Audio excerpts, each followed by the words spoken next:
Informohuni me Zhurma TV. Bëni subscribe për më shumë video.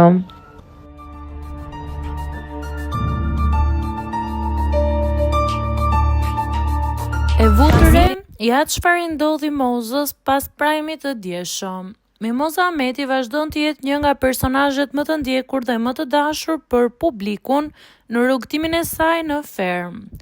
Një detaj i papritur dhe mjaft interesant është vënë re menjëherë pas përfundimit të spektaklit të dieshëm, duke treguar qartë ndikimin e jashtëzakonshëm që ajo ka te shikuesit.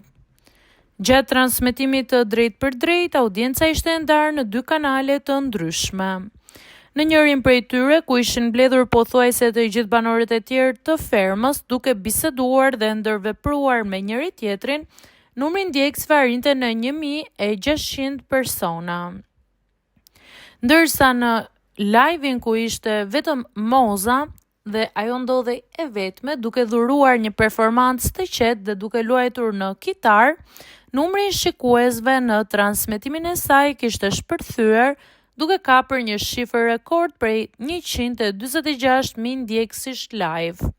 Ky kontrast në shifra vërteton edhe një herë se shkrimtarja ka arritur të krijojë një lidhje të fortë dhe magnetike me publikun jashtë, duke mbajtur e vetme një vëmendje shumë herë më të madhe se e gjithë shtëpia e marrë së bashku.